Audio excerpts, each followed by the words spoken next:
Hello बच्चों, welcome to knowledge coaching classes. भैया आज हम 8th क्लास का 3rd चैप्टर करेंगे, अंडरस्टैंडिंग क्वाड्रिलेटरल्स। ठीक है, तो वीडियो बहुत इंपॉर्टेंट है और लास्ट तक देखनी है। तो शुरू करते हैं। भाई इसके अंदर करने से पहले हमें कुछ टर्म्स के बारे में पढ़ना है। एक कर्व है और सेकंड नंबर है पॉलीगन्स के बारे में। ठीक है, तो कर्व क्या होता है? ऐसी शेप जो हम बिना पेन उठाए बना सकते हैं। भाई जैसे मैंने बना दिया, ये हमारा एक कर्व है। ठीक है, क्या ये हमारा एक कर्व है? ठीक है, ये हमारा एक कर्व हो जाता है। ठीक है, तो ऐसी शेप जो हम बिना पेन उठाए बना सकते हैं वो हमारी कर्व कहलाएगी। ये कुछ टाइप्स होते हैं इसके। नंबर 1 होता है सिंपल कर्व। सिंपल कर्व, तो सिंपल कर्व कौन सा होता है? ऐसी शेप, ऐसा कर्व जो कहीं पे इंटरसेक्ट ना करे।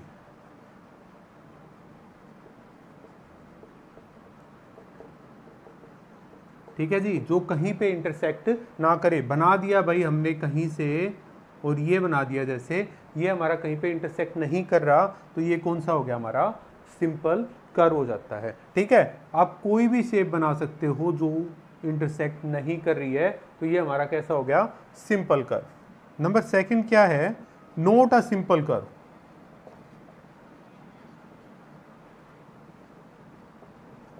तो भाई जैसे इंटरसेक्ट कर रहा था तो सिंपल कर्व था। नोट में क्या आ जाएगा? जो इंटरसेक्ट करे, जो कहीं पे इंटरसेक्ट करता हो। जैसे क्या ये हमने यहां से लिखा और ये यहां पे इंटरसेक्ट करने लग रहा है, ये हमारा इंटरसेक्ट करने लग रहा है, तो ये हमारा कैसा हो गया? Not a simple curve. Number closed curve. ठीक है, क्लोज्ड कर्व नाम से पता होना चाहिए कि बंद हो रहा है। भाई जो चीज बंद हो जाती है, जैसे ये शेप बना दी हमने, ये बंद हो गया ना यहाँ पे, ये हमारा क्लोज्ड कर्व है, जिसका स्टार्टिंग पॉइंट और एंड पॉइंट सेम हो। ठीक है, मतलब जो जहां से शुरू हुआ है ना वहीं पे खत्म हो जाए, वो हमारा कैसा होता है? क्लोज्ड कर्व होता है। ठीक है, इसके फर्दर 2 टाइप होते हैं भाई। नंबर 1 है सिंपल क्लोज्ड कर्व। ठीक है, और दूसरा है not a simple closed curve. ठीक है, अब इनके बारे में जानते हैं। सिंपल क्लोज्ड कर्व, देखो ये कंडीशन दोनों के अंदर होगी। ये कंडीशन यहां पे भी लगेगी और ये कंडीशन इसके अंदर भी होनी चाहिए, क्योंकि क्लोज तो है भाई, बट सिंपल है या नहीं है ये देखना है। अब नेक्स्ट चीज क्या है? इसमें लाइन इंटरसेक्ट नहीं करेगी भाई। जहां पे जैसे ये था, ये कहीं पे भी कट नहीं कर रहा। एक शेप बना देते हैं हम, ऐसे बना दिया, यहां से शुरू यहीं पे खत्म हो गया, बट कहीं पे भी एक दूसरे को नहीं काट रहा है, तो ये हमारा कैसा हो गया? सिंपल क्लोज्ड कर्व हो गया। ठीक है, नॉट अ सिंपल क्लोज, इसमें इंटरसेक्ट करेगी भाई। ठीक है भाई, एंड पॉइंट सेम होना चाहिए स्टार्टिंग पॉइंट के, बट वो एक दूसरे के इंटरसेक्ट करते हो। जैसे मैंने यहां से स्टार्ट किया, ये बना दिया भाई, ये एक दूसरे को कट करने लग रहे हैं, ये हमारा not a simple closed curve है। ठीक है, इसको नोट डाउन करो भाई जल्दी से।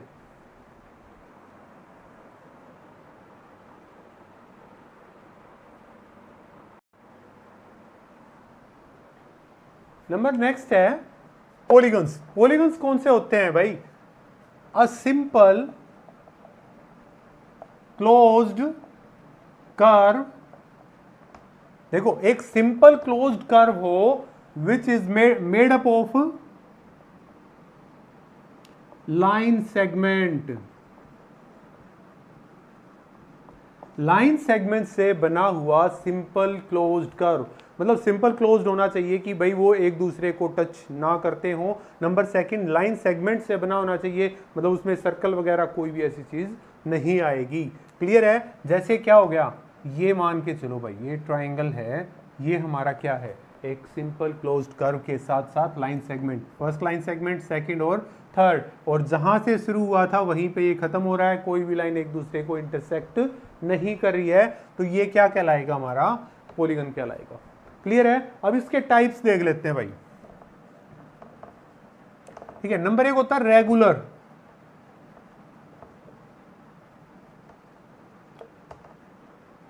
Number 2 not irregular.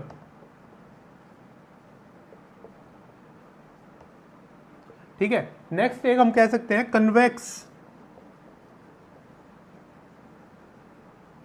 ठीक है, उसके बाद होता है कनकेव। एक बार इनके बारे में जान लेते हैं। रेगुलर पॉलीगन कौन सा होता है, जिसकी सभी साइड सेम हो।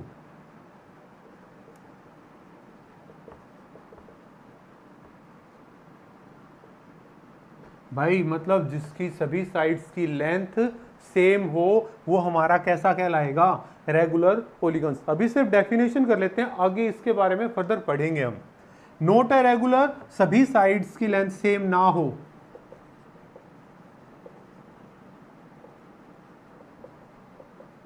ठीक है जी। नेक्स्ट कन्वेक्स पॉलीगन, जिसमें सभी इंटीरियर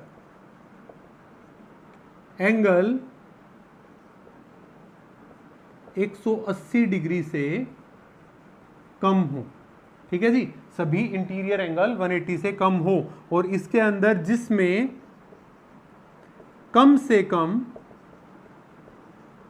एक इंटीरियर एंगल 180 डिग्री से ज्यादा हो।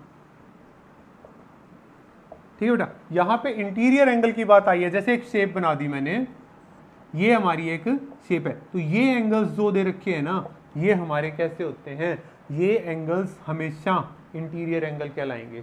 ठीक है जी, ये एंगल्स कैसे हैं, इंटीरियर एंगल, और ये एंगल सभी 180 डिग्री से कम है, तो हम कह सकते हैं कि ये एक कन्वेक्स पॉलीगन है। अगर यहीं पे बात करनी हो हमें कनकेव पॉलीगन की, तो सपोज कर लेते हैं ये है एक शेप। ठीक है, ये देखो, ये 180 डिग्री से ज्यादा का एंगल बन गया, तो ये हमारा कैसा हो गया, कनकेव। या ये मान के चल सकते हो भाई, जो अंदर की ओर धसा हुआ हो, ठीक है, वो हमारा कैसा होता है, कनकेव पॉलीगन होता है। ठीक है, इसको नोट डाउन करो। उसके बाद regular polygons, not regular polygons, इनके बारे में हमने पढ़ा है कुछ। एक बार डेफिनेशंस और देखते हैं इनकी।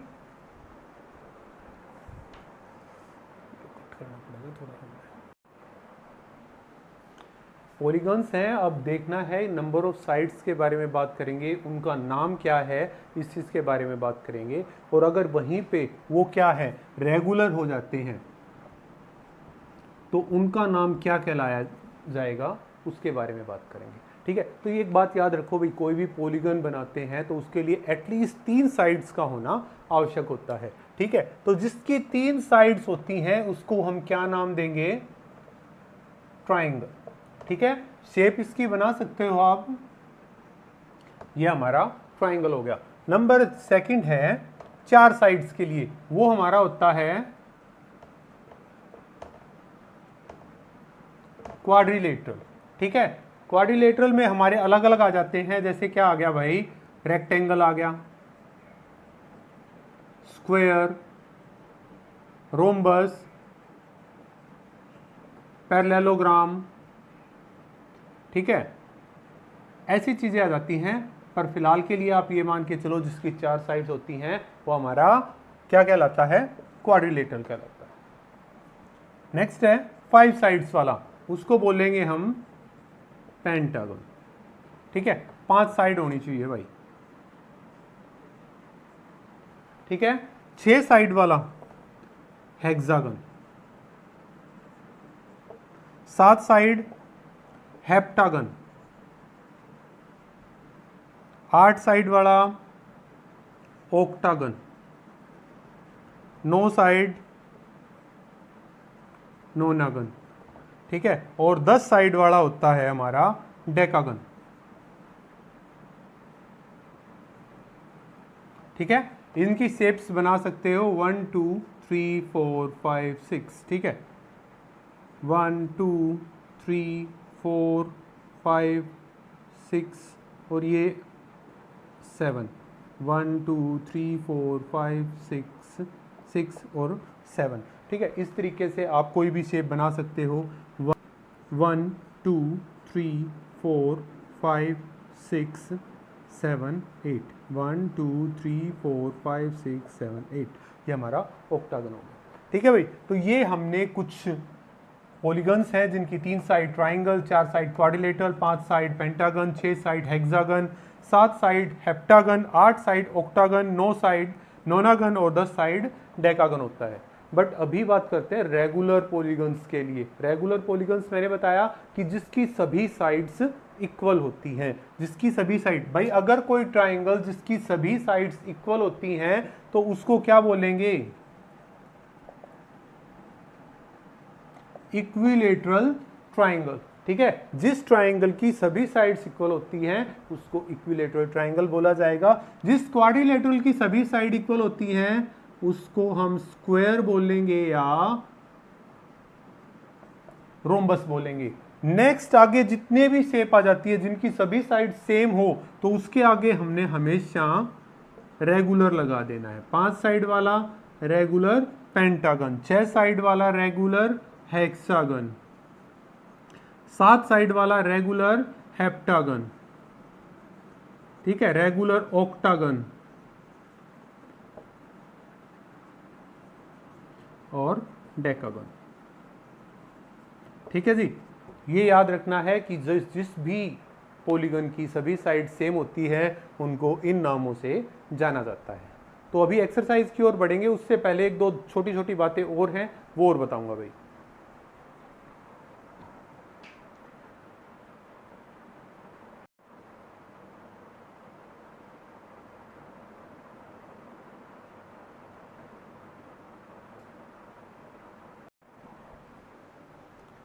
नेक्स्ट है sum of interior angles of a polygon. अभी हमें नॉर्मली पता है कि एक ट्राइंगल के सभी एंगल्स का सम 180 डिग्री होता है जी।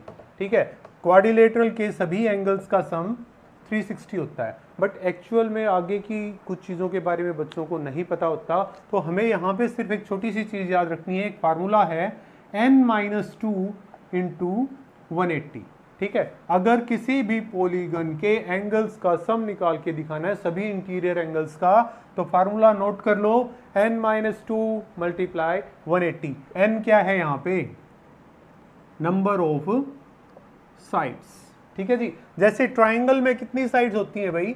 3, तो यहाँ पे क्या आ जाएगा? 3 - 2 इंटू 180 मीन्स 3 - 2 1, 1 इंटू 180 कितना आ गया? ठीक है, क्वाड्रिलेटरल जिसमें 4 साइड्स हैं, 4 - 2 इंटू 180, 2 इंटू 180 मीन्स कितना आ गया? 360। ठीक है, पेंटागन में बात करेंगे भाई कितनी साइड होती हैं? 5। ठीक है, 5 - 2 इंटू 180, ये हो गया 3 into 180 that is equal to 540। तो बेटा किसी भी पॉलीगन के एंगल्स का सम आप यहां से निकाल सकते हैं।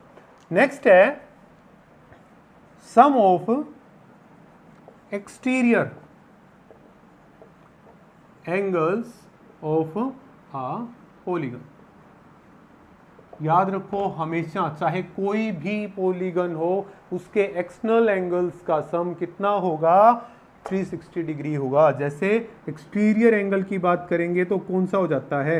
ये दे दिया, ये एक्सटीरियर एंगल है, यहाँ से ये आपका एक्सटीरियर एंगल है, यहाँ से ये मीन्स ये x माने y माने z माने तो x plus y plus z is equal to 360 होगा, हमेशा याद रखोगे। नेक्स्ट है interior angle plus exterior angle is equal to कितना हो जाएगा भाई? 180 डिग्री। ठीक है, और इसको आप लीनियर पेयर के नाम से भी जान सकते हैं। इंटीरियर मतलब इसका और इसका दोनों एंगल्स का सम कितना होगा? 180 डिग्री हो जाएगा। क्लियर है जी? ये हमारा यहाँ पे एक और टॉपिक खत्म हो गया।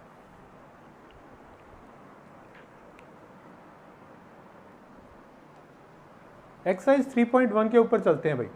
कुछ फिगर्स दी गई हैं, इनमें से हमें देख के बताना है कि कौन सा सिंपल है, कौन सा क्लोज्ड है, कौन सा पॉलीगन है, कौन सा कन्वेक्स पॉलीगन है और कौन सा कनकेव पॉलीगन है। नंबर 1 चलते हैं हम सिंपल कर्व के ऊपर। सिंपल कर्व कौन सा होता है? ऐसा कर्व जो कहीं पे भी इंटरसेक्ट ना करे, ऐसा कर्व जो कहीं इंटरसेक्ट ना करे। मतलब देखो जैसे ये है, ये वाला हमारा कहाँ पे इंटरसेक्ट कर रहा है भाई?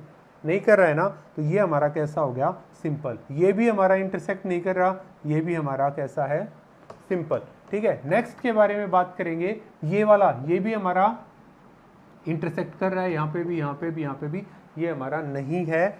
ये देखो नंबर 5 भी है, नंबर 6 भी है और नंबर 7 भी है, ये हमारे कहीं पे भी इंटरसेक्ट नहीं कर रहे हैं। अब इस शेप की बात करेंगे भाई, ये एक हो गया ऊपर, ठीक है, और ये है अंदर। अगर हम इस शेप को बनाते हैं तो इसके लिए पेन लिफ्ट करना पड़ेगा, उठाना पड़ेगा, तो ये हमारा कर्व है ही नहीं। ठीक है जी।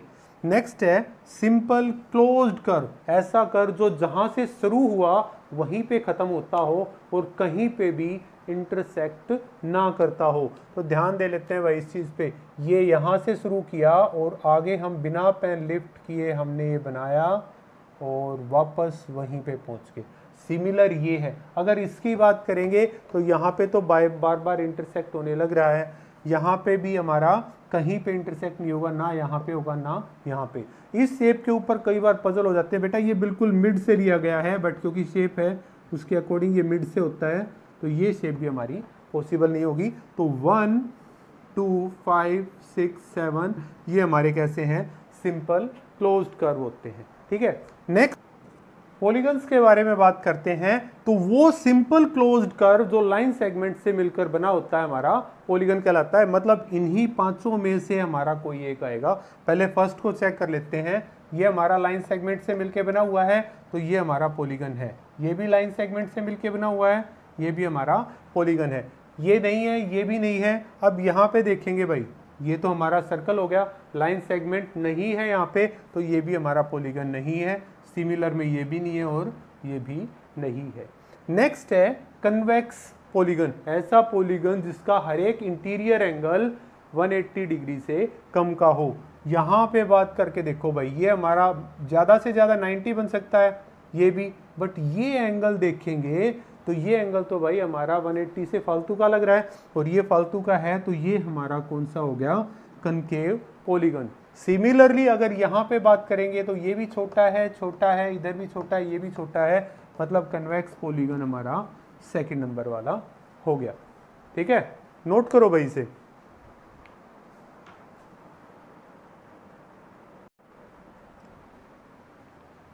सम नंबर 2 देखते हैं फर्स्ट एक्सरसाइज का। What is a regular polygon? भाई रेगुलर पॉलीगन कौन सा होता है? जिसकी सभी साइड्स इक्वल हो। Polygon having every side equal. ठीक है, तो वो हमारा क्या कहलाता है? Regular polygon. नेक्स्ट उसमें पूछा state name of regular polygon having 3 sides. 3 sides जिसकी होती हैं भाई, हमें पहले भी लिखवाया था ये चीज, इक्विलेटरल ट्राइंगल। ठीक है, 4 साइड्स इक्वल में बताया था क्या होता है? स्क्वायर या फिर रोम्बस। और 5 साइड्स हो, 6 साइड्स हो, 6 साइड्स दे रखा है, 6 साइड्स इक्वल हो तो क्या होगा हमारा? Regular hexagon. ठीक है बेटा, तो ये याद रखना है, बहुत इंपॉर्टेंट चीजें।